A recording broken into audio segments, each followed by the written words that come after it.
Good evening, everyone. My name is Chileleko Siachisumo, but I go by Chile because Chileleko is a little bit too hard to pronounce.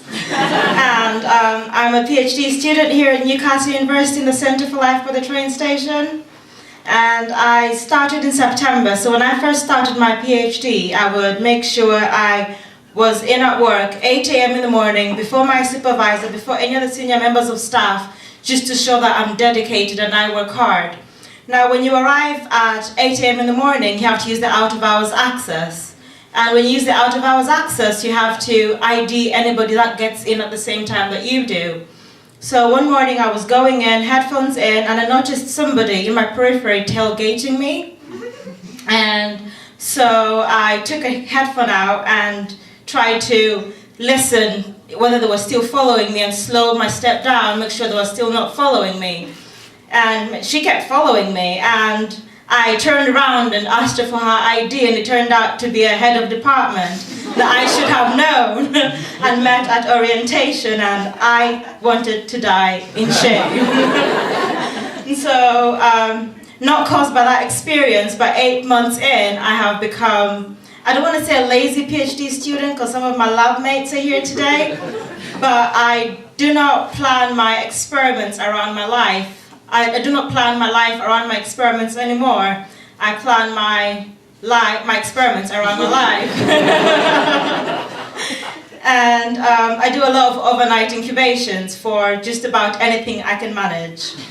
And so my meetings with my supervisor go something like, "Oh, Chile, why are you doing so many overnight incubations?" I'm like, "Well, you know what, sir?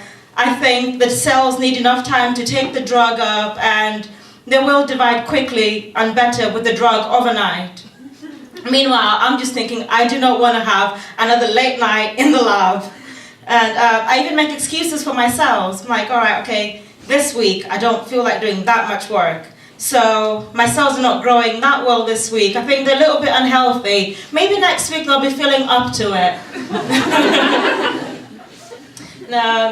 Often some people get lost in doing their work, so they run out of reagents that they need, so they send an email to the admin to forward it to the rest of the institute to ask for a reagent that they need. And I have a copy of an email we received here, so entitled "Super Urgent, Reagent Needed." I have ordered a new page loading buffer from Invitrogen, but it appears to be out of stock, so it will be delivered next week. Does anyone have some that I could borrow? I will obviously replace it as soon as my order arrives. Thank you so much for your help. Now, the problem with some of these emails is that I don't mind helping you, right? But that they're not addressed with the correspondence to send it to. So, like, okay, dear stranger, I'd like to help you, but I don't know what to send the reagent to. So you're going to be stuck halfway through with no help, because it's all your fault, because you did not put an email address to send it back to. And, so a few months ago, because there's 2 PhD students starting in the lab, and we had to clear out our freezers. And and the other PhD student and I started clearing out the freezers. And as we were clearing up the freezers, I mean, when you go into a life sciences lab, be prepared to find anything in the freezer.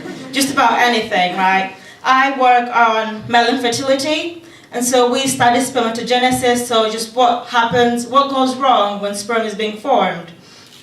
And so when we were going through the freezers anyway, right, we found some falcon tubes of some urine and zebrafish that one of my colleagues received as a gift about 5 to 10 years ago. And we found some tissue. I was holding this tissue, they were in a bag, and one of my colleagues turned to me and said, "Chile, what are you doing with some testicles?" And I know that I've been frozen for a long time, but my immediate response was just to throw them away and say they're not mine. So Lisa, one of my other colleagues, turned around to me and said, "You will not guess what we found in our freezers." And it turns out that her supervisor had his wife's breast milk in the freezer at work for over 21 years. And his youngest child is 21 years, so the breast milk was in the freezer, not used, for over 21 years. Yeah, our life in the lab is fun.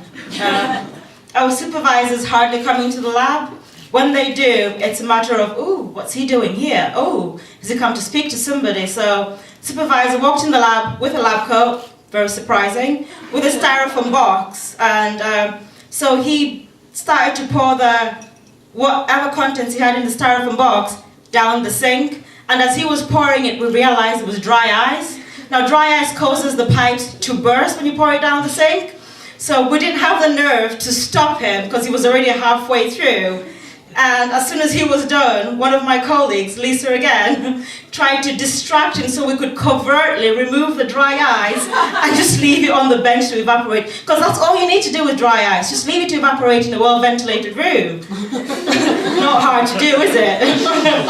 Pipes burst, who do they blame? The PhD students. And one of my supervisors did his PhD in the 1980s.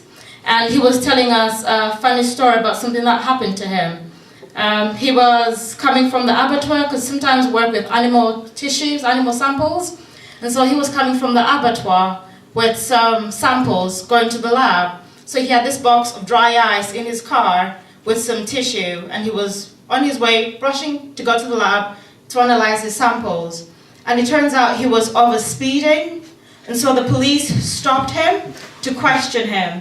And this wouldn't have been a problem, but he had a bloody lab coat on his back seat and a bit of blood on his cheek. So I'm guessing you can imagine what the police were thinking at this step. So they asked him to step out of his car. After rigorous questioning and calling the university, they realized he was a PhD student, so they set him off on his way. Life as a PhD student is very interesting, and being a life sciences scientist is something I really enjoy, just as long as I remember to get my food out of the right freezer.